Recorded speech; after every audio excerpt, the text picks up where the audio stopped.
Isn't it nice to have a bulb again to be able to protect this? Okay, is everybody good? We've all got our notes. We're ready to go.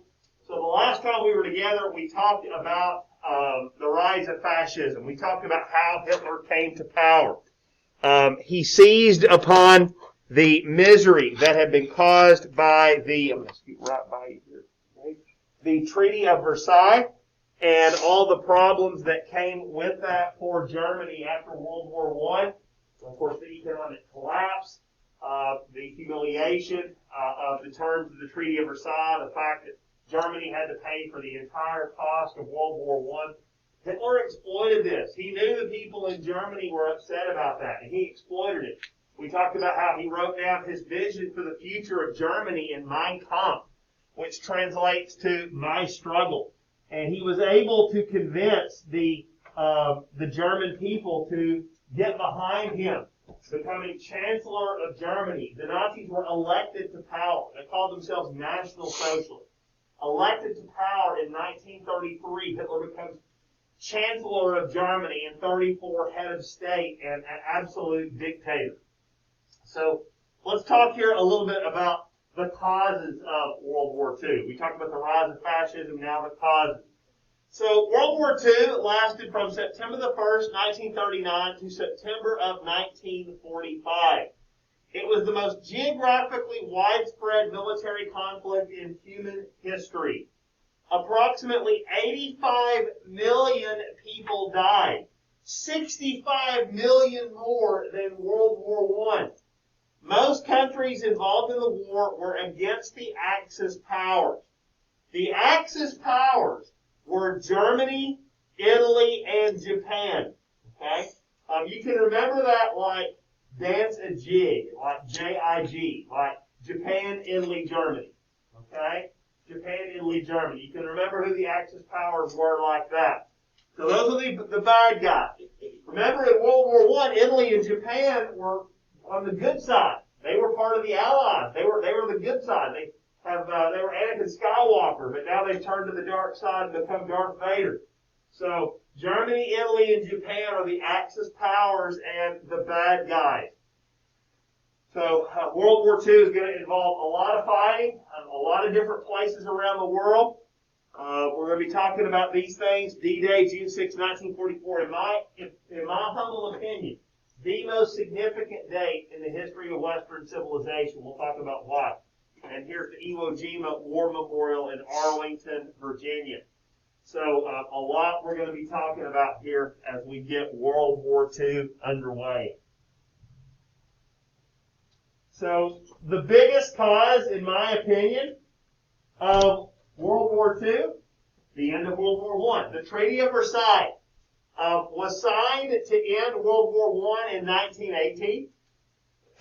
We talked about how the Treaty of Versailles had severe consequences for Germany and could be the single largest factor in the outbreak of World War II.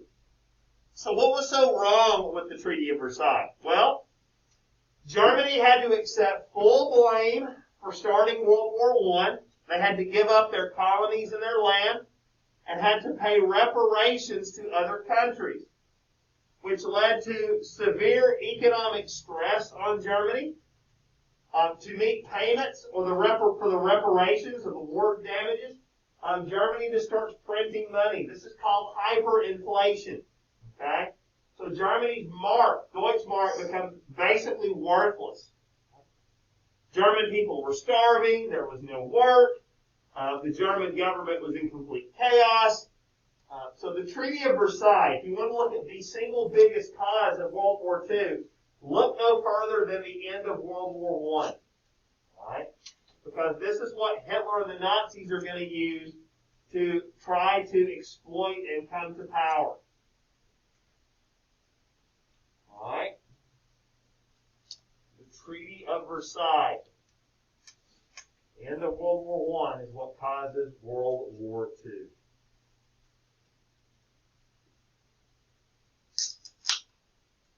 Am I with me so far?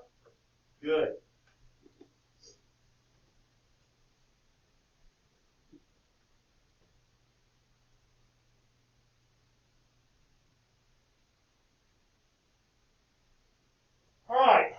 Another big reason for the beginning of World War II were the ripple effects, the after effects of the Great Depression, the aftershock.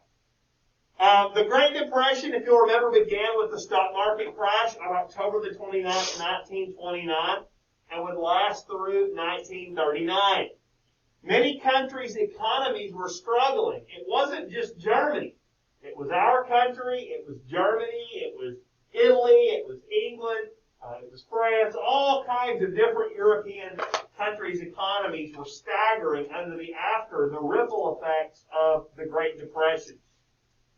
People around the world were out of work with barely any income, which led to people having to stand in food lines, governments becoming unstable, powerful leaders taking control, and opens the door for the fascists. Mussolini comes to power as the dictator of Italy in 1922. Hitler becomes chancellor of Germany in 1933. We talked a little bit about fascism. Fascist governments believe in a strong central government and strict control. Most were militaristic. In fascist countries, dictators rule. Fascism, I said, is sort of super-nationalism. Nationalism is pride in your country, and there's nothing wrong with that, like when we stand up and say the pledge and sing the national anthem. But in a fascist country, if you're not enthusiastic enough, if, let's say, that you choose not to stand up, they would grab you, pull you up, slap you in the face, and say, salute the flag. Okay? That's like supranationalism. In fascism, the cause of the state is to be advanced at any cost, including war. The individual means nothing. Your life means nothing. The destiny of the nation is everything. Okay? Opponents of governments, of fascist governments, are often killed or jailed or beaten up. Mussolini had his black shirts. Hitler had his brown shirts. Basically, an army of thugs that would go and attack political opponents.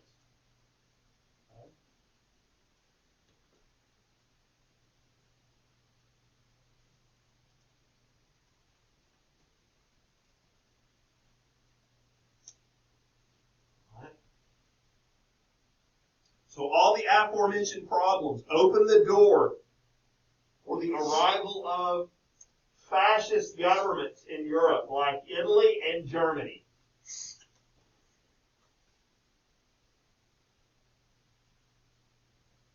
Are we good?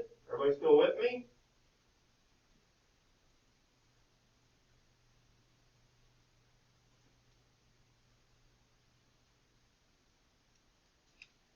All very charismatic, great public speakers. All use secret police.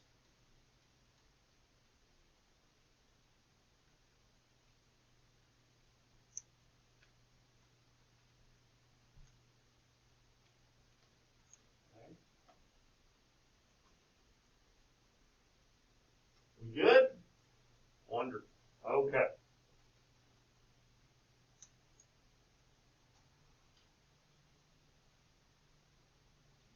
All right. So I mentioned in 1922, Italy falls to a fascist government under Mussolini. In 1925, Mussolini names himself dictator. In 1926, Emperor Hirohito takes the throne in Japan. And in the late 30s, military general Hideki Tojo gains power. In 41, Tojo becomes prime minister. The Emperor Hirohito was really running Japan in name only. The Japanese so-called son of heaven.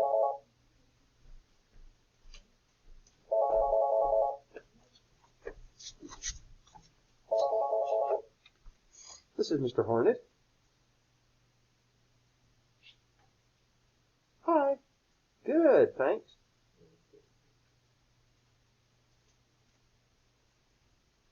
Who is it?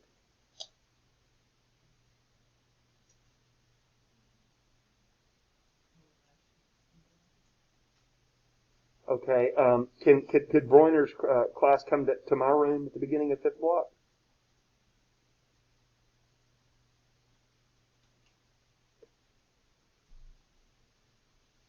Uh-huh. Okay. Bye-bye. Yes, indeed. Absolutely. There you go. All right. Bye-bye. Okay. So, Hirohito was the emperor, but emperor really in name only. Hideki Tojo basically takes over as a military leader of the Japanese military government. Militarism becomes very big in Japan. So in Italy, you've got fascism under Mussolini. In Japan, you've got militarism under Tojo.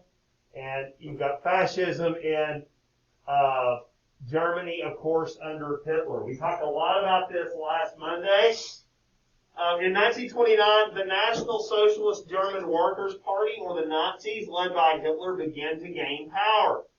In January of 1933, Hitler is appointed Reich Chancellor.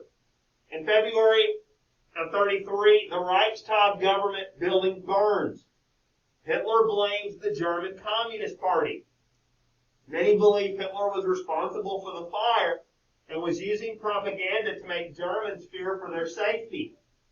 The Nazi Party was able to take control of the Reichstag and passed an act that gave Hitler the power to pass any law without Reichstag approval. So he becomes dictator in 1934.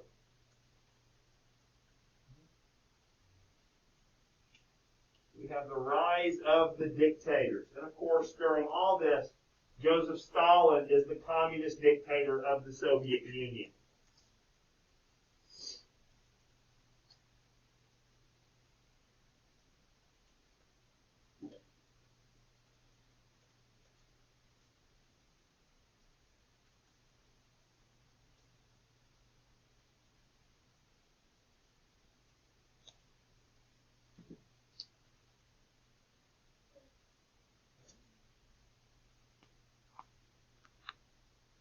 Everybody still with me here? We good?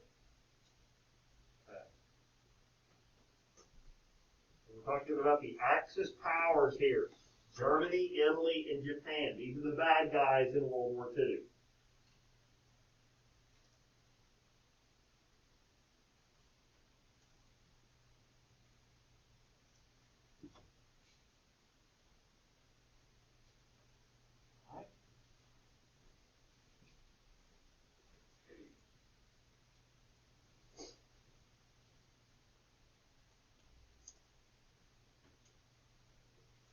Hitler began sending political opponents to concentration camps. The concentration camps, I think I talked about this last time, were not death camps yet. They were systematic tools of oppression, where if you spoke out against the government, you could get thrown into the concentration camp, beaten up, tortured. Then they would let you out after a few days. And the idea was that you would go back and tell people what you had said that got you in trouble, and you better not say those things or you'll end up in the concentration camp too. So they're places of political oppression, not yet systematic murder. Okay? August the 2nd, 1934, Hitler names himself Führer, which in Germany means the leader. Okay? Absolute dictator in 1934.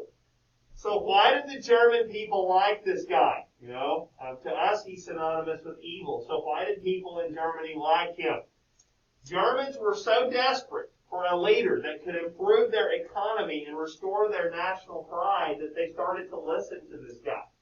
He promised them jobs, sort of a Nazi New Deal. Okay? He promised them a future. He promised them living space, land. And they wanted to hear. I mean, that was very seductive for the German people to hear somebody tell them they hadn't really lost World War I. That really wasn't your fault. It was the Jews' fault. Okay? That was what the German people wanted to hear. And, you know, he appeared to be very strong. Germany traditionally likes very strong leaders. So this this is one of the big reasons why people got behind him. Many Germans were still bitter about the Treaty of Versailles. Hitler was charismatic and gave the German people hope. Okay? He gave them hope. You were carried along on a wave of hope. You just went with it. Everything did seem to be getting better under Hitler. He had restored, at least temporarily, national pride. Okay? Are you still with me? Good.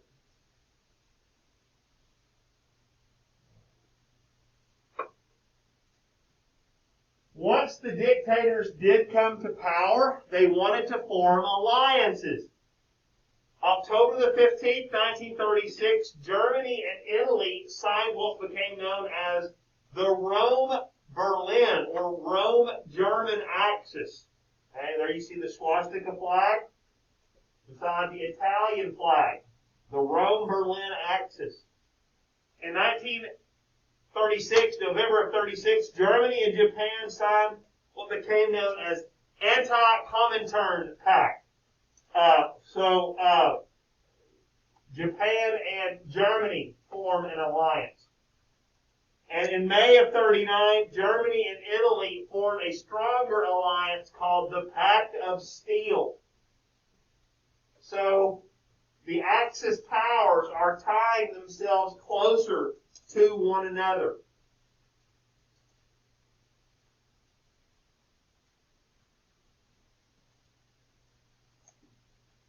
Okay?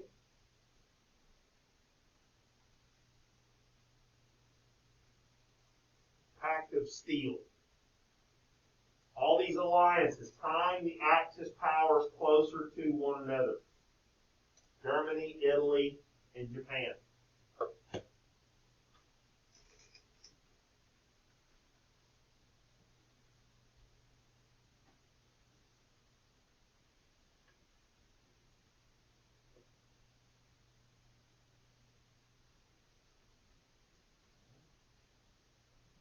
Everybody with me?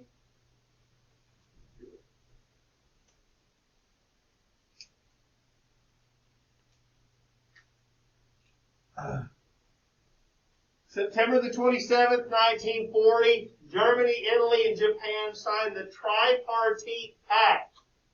All three Axis powers are now allies after World War II begins.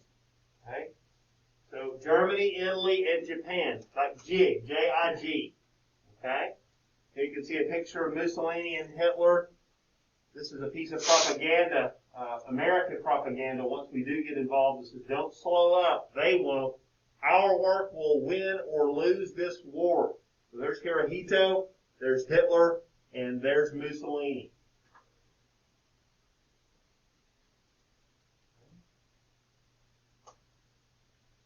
Axis powers are born.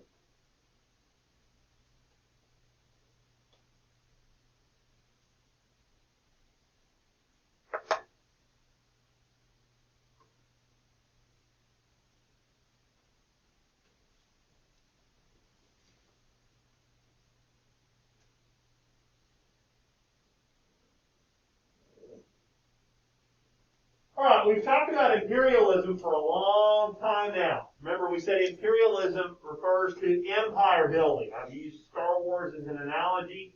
We talked about how America even built its own empire. Well, the Spanish-American War, we got Puerto Rico, we got Samoa, we got the Philippines, Guam, building a little American empire. Okay? So the Japanese were particularly interested in building what they called the Greater East Asia Co-Prosperity Sphere. Asia for Asians. Get the foreigners out. Okay?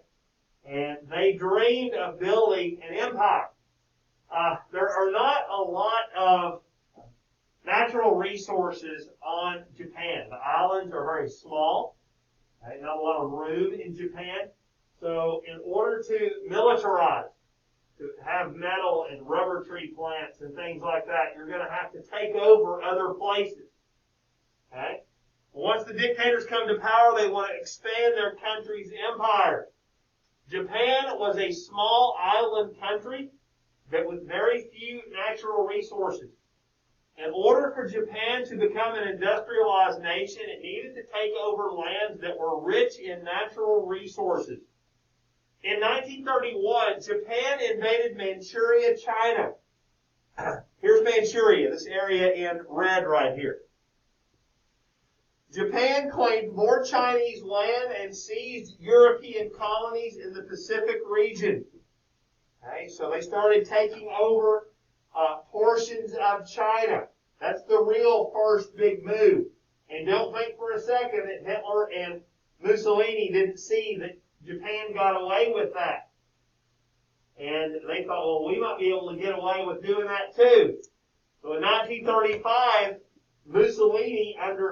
Italy under Mussolini invades tiny Ethiopia in North Africa and takes over.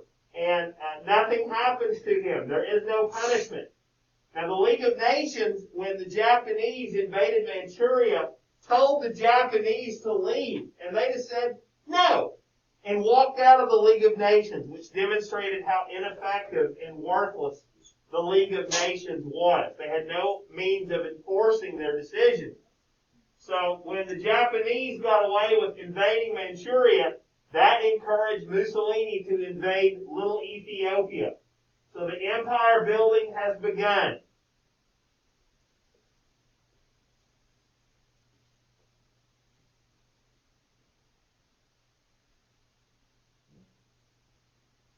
In 1938, we talked a little bit about this last Monday, das Anschluss, or the German joining with Austria.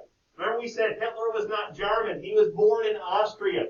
So das Anschluss refers to the joining of Germany and Austria. Okay? In 1938, Germany annexes Austria. And in 1939, Germany, if you'll remember, had gotten part of Czechoslovakia in the Munich Pact, which failed. Hitler promised not to take any more land if he could just have the Sudetenland. He got that, and then just straight up lied. In March of 1939, erased the rest of Czechoslovakia from the map. So Austria and now all of Czechoslovakia belong to Hitler. And still, the Western Allies do nothing to stop him. They let him get away with this. He has gambled repeatedly now that he could refute the Treaty of Versailles and that the Western Allies would do nothing, and he's been right every single time.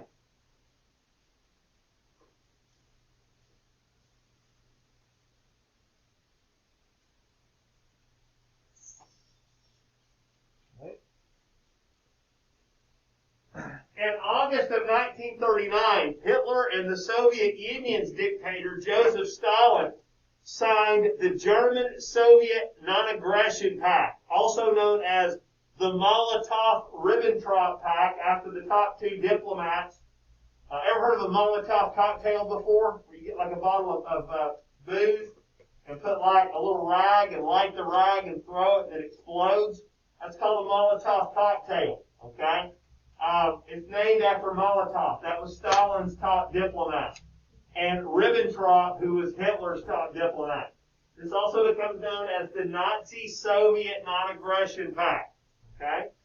So what's the big deal here? Why should the West care? Well, if Germany invaded Poland, Hitler wouldn't have to worry about fighting the Soviet Union to his east. Great Britain and France had promised to support Poland if Germany ever invaded it. Whenever Hitler and Stalin signed the Nazi-Soviet Non-Aggression Pact, this must have scared the Western Allies to death, because what Hitler was doing, even though Hitler and Stalin hated one another, Hitler was securing his Eastern Front. Remember what Germany's greatest weakness was in World War I. Remember I showed you guys that map and said that Germany and the Central Powers are having to fight a two-front war? Do you remember that? Okay. When he signs the Nazi-Soviet Non-Aggression Pact, Hitler is telling Stalin, I don't want to fight you. I have no interest at all in fighting you. that I'm about to invade Poland. And when I invade Poland, I will take the western half of Poland, and you guys could take the eastern half. And so I know we don't like one another, but let's just agree not to fight. What he's doing is he is securing his eastern front so he can throw everything he has against the West. Now this must have terrified the Western allies. This removed all illusion of a chance for peace. Another war was indeed coming. Okay? So Hitler and Stalin made a secret agreement to invade Poland from the east and west, and they would split it amongst themselves. So this becomes known as the Nazi-Soviet Non-Aggression Pact. Everybody still with me here? Good.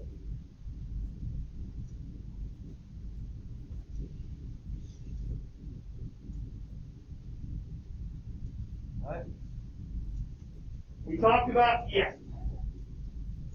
about appeasement last Monday, the last time we were here, which refers to the policy of making concessions to a dictator in order to avoid war. So why weren't these dictators stopped? The League of Nations, which was created after World War I, that the United States never joined, was an organization of countries working together to try to maintain peace at the end of World War I. However, the League of Nations was unable to stop Japan because not only was it too far away, but the United States never joined, so there was no real enforcer of the League. Italy was given economic sanctions when it invaded Ethiopia, but the League could not enforce the economic sanctions. Hitler realized the democratic nations were trying to avoid war, so he grew bolder. Great Britain and France could no longer ignore Hitler when he invaded Poland. So after Hitler lied and violated the Munich Agreement and took over the rest of Czechoslovakia, England and France told him, if you try to invade Poland, we will declare war on you. Well, Hitler didn't believe them. He didn't think they would actually follow through with that promise. Right? Boy, has he got a shot coming. Because he's gambled correctly every single time. But he's about to gamble once too often. About to gamble once too often.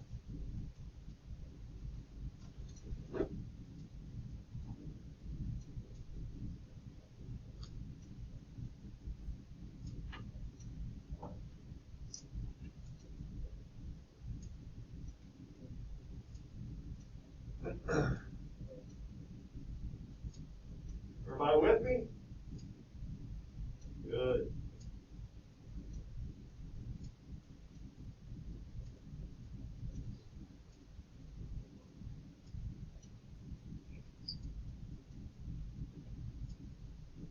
Okay. So, September the 1st, 1939, Hitler invades Poland. Again, he didn't think that England and France would do anything. Well, they finally decide to stand up to him. And so, as soon as Hitler invaded Poland from the west, the Soviet Union invades Poland from the east. It falls in just a couple weeks. England and France declare war on Germany. September the 3rd, 1939, World War II begins as Great Britain and France declare war on Germany in support of Poland. Yeah, nobody suffered more. Nobody suffered more in World War II than Poland. The Polish truly got the worst of everything. They got the might of the German blitzkrieg or lightning war from the west, and they also got the power of the Soviet Union invading them from their east. And with all that, they just could not possibly expect to survive. So poor Poland falls to the Nazis and the Soviet Union. Okay? Everybody with me? Good.